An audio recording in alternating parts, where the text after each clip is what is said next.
रमज़ान का पाक महीना जो कि सिर्फ इबादत, आस्था या आत्मा की शुद्धि का महीना नहीं है, रमज़ान को रहमत और बरकत का महीना भी कहते हैं।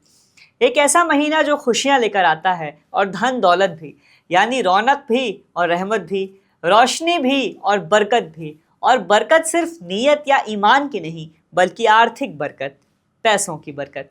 रमज़ान का महीना एक ऐसा खास समय भी होता है जब देश और दुनिया की अर्थव्यवस्था में बदलाव दिखाई पड़ते हैं।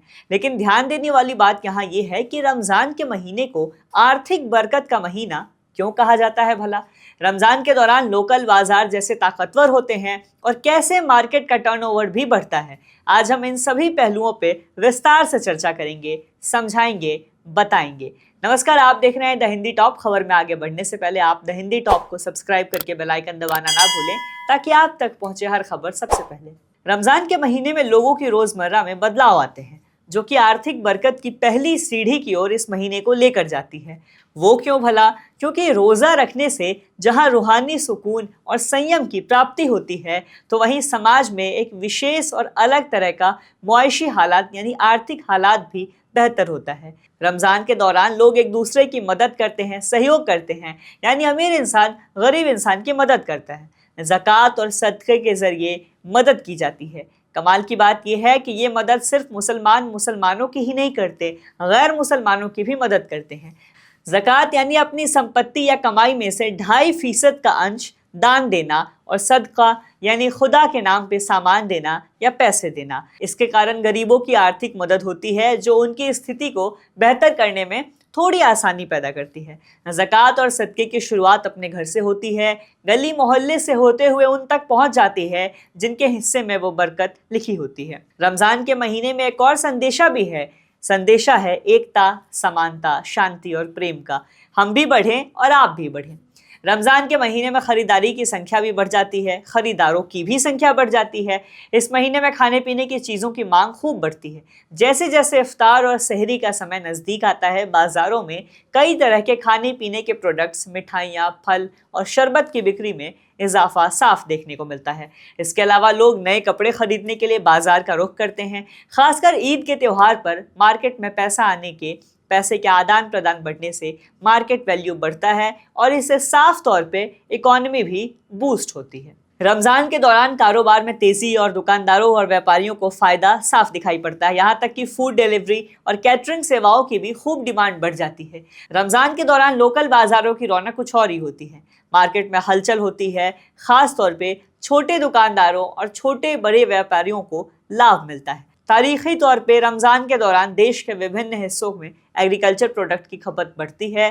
फल, सब्जियां, गोश्त और अनाज जैसे सामानों की खपत बढ़ने से किसानों और स्थानीय व्यापारियों की आमदनी बढ़ती है, जिससे साफ तौर पे आर्थिक बरकत होती है। इसके अलावा रमज़ान के दौरान ईद की तैयारी को लेकर बाज़ारों में भारी शॉपिंग की जाती है, जिससे कपड़े, जूते, ब्यूटी प्रोडक्ट्स और गहनों की बिक्री में भी इजाफा दिखाई देने को मिलता है। सिर्फ ऑनलाइन बाजार ही नहीं, बल्कि ऑनलाइन शॉपिंग प्लेटफॉर्म भी रमज़ान के दौरान खास तरह के प्रचार और ऑफर्स दिए जाते हैं। रमज़ान के महीने में ऑनलाइन शॉपिंग प्लेटफॉर्म्स पर डिस्काउंट्स के खास ऑफर देखे जा सकते हैं, जिनका फ़ायदा लोग बखूबी उठाते हैं और मार्केट में पैसा आता है। ई कॉमर्स कंपनियां रमज़ान में ग्राहकों को आकर्षित करने के लिए खास प्रमोशनल स्कीम भी चलाती हैं।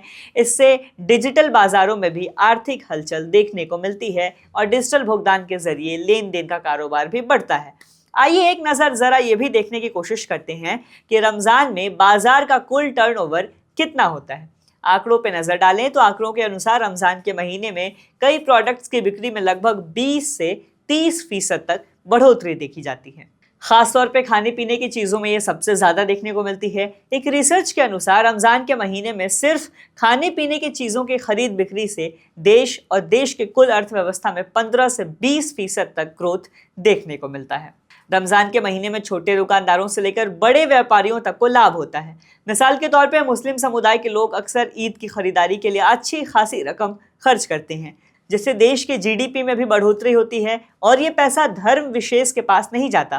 खाने पीने की चीज़ें हिंदुओं भी लगाते हैं, मुसलमान भी, सिख भी और ईसाई भी। कपड़ों या ब्यूटी प्रोडक्ट्स को लेकर भी कमोबेश यही मामला है कि रमज़ान भले ही मुसलमानों का पाक महीना हो, मगर इसकी बरकत धर्म विशेष के पॉकेट से आगे की चीज़ है। इसके अलावा सर्विस सेक्टर जैसे होटल और कैटरिंग इंडस्ट्रीज भी रमज़ान के दौरान अच्छा मुनाफा कमाती है। इफ्तार और सहरी के समय कई रेस्टोरेंट और कैफ़े विशेष बुफे डिनर भी पेश करते हैं। रमज़ान में एक और अहम पहलू होता है ज़कात और सदका देना। इस महीने में लोग अपने फिजूल खर्ची पे काबू पाकर ज़रूरतमंदों को दान देते हैं। यह धन सीधे तौर पे उन लोगों तक पहुंचता है जो आर्थिक रूप से संघर्ष कर रहे होते हैं और उनके जीवन में पॉजिटिव बदलाव लेकर आता है। ज़कात और सदका के रूप में होने वाली आर्थिक गतिविधियां गरीबों के लिए रोजगार, खाद्य सामग्री और शिक्षा जैसे मूलभूत ज़रूरतों को पूरा करने में मददगार साबित होती हैं। इससे समाज के भीतर आर्थिक समानता का भाव भी पैदा होता है। लिहाजा ये साफ है कि रमज़ान का महीना ना सिर्फ धार्मिक दृष्टिकोण से अहम होता है बल्कि ये समाज और अर्थव्यवस्था के लिए भी खूब फायदेमंद होता है।